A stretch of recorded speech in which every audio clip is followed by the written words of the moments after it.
Art faculty Delhi university के सामने हम लोग खड़े हैं और डॉक्टर रतन लाल की गिरफ्तारी के विरोध में यहाँ पे प्रोटेस्ट किया जा रहा है। उसमें आयशा, एसएफआई और तमाम जो दिल्ली यूनिवर्सिटी के छात्र संघ के लोग हैं, प्रोफेसर्स हैं, अपना विरोध दर्ज करने के लिए यहाँ हैं। उसी कड़ी में हमारे साथ एसएफआई के स्टूडेंट जुड़ गए हैं, उनसे हम बात करेंगे। सर, इस मुद्दे पे डॉक्टर रतन लाल की गिरफ्तारी को किस तरीके से देखते हैं? देखिए, ये गिरफ्तारी को देखने के अलग अलग तरीके हो सकते हैं। सबसे पहली चीज़ जो नोट करने की है वो ये है कि रात के अंधेरे में प्रोफेसर रतन लाल को उनके घर से उठाया गया। जैसे कि रात के अंधेरे में की जाने वाली रेड कौन सी होती हैं? जो हथियारबंद आतंकवादियों पे की जाती हैं, गुंडे बदमाश पे की जाती हैं। ये रात के अंधेरे में पुलिस एक प्रोफेसर को उठा के क्या संदेश देना चाहती है? अगर इतना कोई बहुत बड़ा मामला था भी तो क्या सुबह होने तक इंतजार नहीं किया जा सकता था? इसका सीधा सीधा मतलब है कि पुलिस जानती थी कि ये गिरफ्तारी अवैध है और अगर वो दिन के समय इसे करेंगे तो उन्हें छात्रों का, शिक्षकों का विरोध का सामना करना पड़ेगा। रात में हुई गिरफ्तारी के बावजूद रात के 3 बजे तक छात्र उस जो आईटी सेल की ब्रांच है, मैं दिल्ली पुलिस का आईटी सेल ही कहता हूँ, बीजेपी के आईटी सेल से जुड़ा हुआ है वो, और उनकी ब्रांच के बाहर रात के 3 बजे तक छात्रों ने प्रदर्शन किया है। ये लोग, ये सरकार जो अभी हमारे देश के ऊपर तानाशाही कर रही है, ये सरकार यहाँ एक सीधा सीधा संदेश देना चाहती है और संदेश ये है कि वो, उन्हें फर्क नहीं पड़ता कि कौन सा कागज इस देश को चलाता है। ये देश, ये भले ही संविधान की नींव पर बना हो, भले ही ये देश आंदोलन की नींव पर बना हो, लेकिन सत्ता में बैठे जो आतंकवादी हैं वो इस पे तानाशाही से, इस पे डर से और नफरत से राज करना चाहते हैं और ये उनका स्पष्ट संदेश है। तो सरकार, आपने कहा, एक मैसेज देना चाहती है कि जो भी सरकार की नीतियों के खिलाफ बोलेगा इसी तरह से उसकी गिरफ्तारी की जाएगी, जेल में डाला जाएगा। और एक तरीके से ये धार्मिक भावनाओं के आहत करने का मामला जो है उन पे दर्ज किया गया है। इस देश में क्या एक ही तरह के लोगों की धार्मिक भावनाएं हैं जिनको तवज्जो दिया जाता है? इस देश में शोषित वंचित समाज के लोगों के ऊपर रोज़ जुल्म हो रहे हैं, अत्याचार हो रहे हैं, बहन बेटियों के साथ रेप हो रहा है, मूंछ रखने के ऊपर उनकी हत्याएं की जा रही हैं, तब पुलिस प्रशासन इतनी तत्परता क्यों नहीं दिखाता है? आप इसमें मुझे नहीं लगता कि कोई बहुत बड़ी बात है इसे समझना। जो लोग, जो हमारे यहाँ शोषित समाज हैं, जो हमारे यहाँ जातियाँ जिनका शोषण होता रहा है, हमारे देश में जो माइनॉरिटी रिलीजन्स के लोग हैं, उन पर अत्याचार करने वाले लोग हैं कौन? ये वही लोग हैं जो अभी सत्ता में बैठे हैं। जो पूरे देश में माइनॉरिटी पर, चाहे शोषित वर्गों पर जो हमले हो रहे हैं, वो सत्ता में बैठे लोग ही इन हमलों को कर रहे हैं और इन हमलों को बढ़ावा दे रहे हैं। सरकार की आंखों में सर क्या चुप गया? क्या उनका शोषित वंचित समाज को जागरूक करना, जिस तरीके से वो सोशल मीडिया पे अंबेडकर नाम से एक चैनल भी चलाते थे और देश में तमाम मुद्दों पर जो अपनी राय रखते थे, जिससे एक बहुत बड़ी जन जागृति का काम भी हो रहा था, क्या ये बात सरकार को चुप गई? देखिए, अंबेडकर की सरकार बस एक छवि जनता के सामने पेश करना चाहती है कि वो संविधान लिखने वाले पिता थे भारत के। पर अंबेडकर को क्या संविधान तक सीमित किया जा सकता है?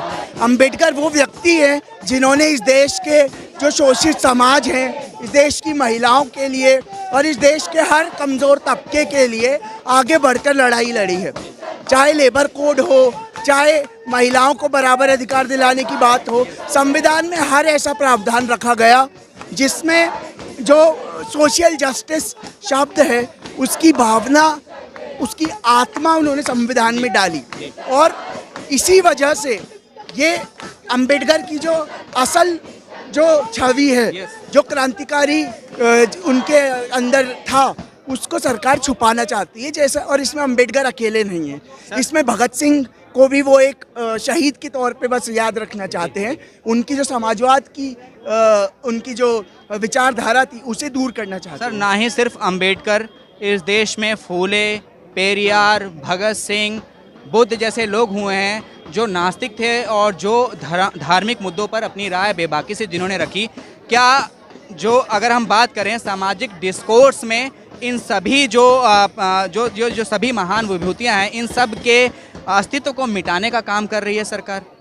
देखिए वो इस चीज़ को हम लोग देखें तो इसका एक सीधा सीधा मतलब है। यह सरकार जो है और इसको चलाने वाला जो दल है राष्ट्रीय स्वयंसेवक संघ, जो इस देश का पहला आतंकी संगठन है आज़ाद भारत का, जिसे पटेल ने ही बैन किया था, तो इस आतंकी संगठन के लोग अब सरकार तक पहुंच गए हैं।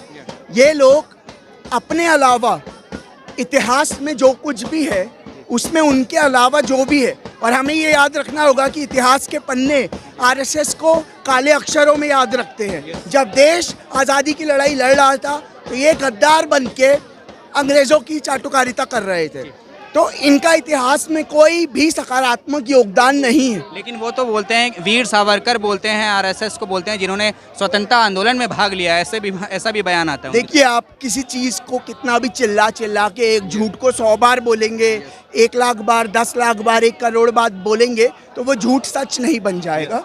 इन लोगों का शायद मानना है कि शायद बन जाए। ये एक सीधी सी इनकी आइडियोलॉजी एक फाउंडेशन पे काम कर रही है झूठ की, जिसमें लोग सोचते हैं कि एक झूठ को इतनी बार बोलो कि उस झूठ के अलावा कुछ सुनाई ही ना दे। तो ये शोर जो मचाए रखना चाहते हैं, हमें अभी एक और चीज़ ध्यान में रखनी होगी। इस तरह की जो घटनाएं हैं, इस तरह के जो मुद्दे हैं, चाहे ये मंदिर मस्जिद का मुद्दा हो, हिंदू मुसलमान का मुद्दा हो, चाहे शोषित जातियों पर अत्याचार का मामला हो, या किसी भी तरह का और मुद्दा हो, शोषित जातियों पर अत्याचार का मामला तो कभी न्यूज़ में पहुंचता ही नहीं है। बाकी लेकिन जो मुद्दे हिंदू मुसलमान ये सारे कब आते हैं?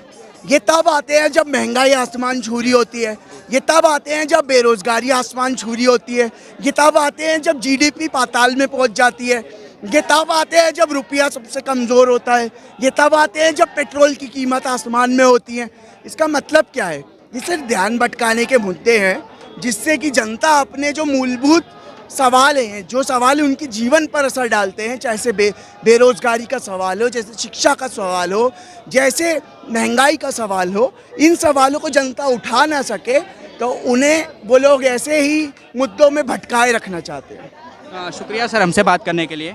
तो ये एसएफआई जो छात्र संघ है दिल्ली यूनिवर्सिटी का, उनके एक छात्र थे, उनसे हमने बात करी और सीधे तौर पे उनका कहना है कि ये सरकार जो भी गैर ज़रूरी मुद्दे हैं, चाहे वो मंदिर मस्जिद को लेकर हो, हिंदू मुस्लिम को लेकर हो, जानबूझकर उनको उठाया जा रहा है ताकि जो ज़रूरी मुद्दे हैं, देश में महंगाई की बात हो, बेरोज़गारी की बात हो, जो वर्ल्ड हंगर इंडेक्स है इंडिया उसमें 130वें नंबर पर है, जो वर्ल्ड प्रेस इंडेक्स है उसमें इंडिया 150वें नंबर पर चला गया। इन तमाम जो सच्चाइयों को छिपाने के लिए जानबूझ के ऐसी घटनाओं को, चाहे वो ज्ञानवापी मस्जिद का मामला हो, चाहे आगरा में ताजमहल का मामला हो, या पहले जो भी मामले अयोध्या में भी मंदिर का मामला जो उठाया है, वो जानबूझकर प्रायोजित रूप से ऐसे मामलों को उठाया जाता है ताकि जो ज़रूरी मामले हैं वो जनता के बीच में ना पहुंच सके और जनता का जो ध्यान है वो भटकाया जा सके। लेकिन छात्र संघ का सीधे तौर पे कहना है कि अब इस तरीके की और घटनाएं नहीं होने देंगी और जिस तरीके से रतनलाल की गिरफ्तारी की गई है उसके विरोध में एक व्यापक रूप से आंदोलन किया जाएगा।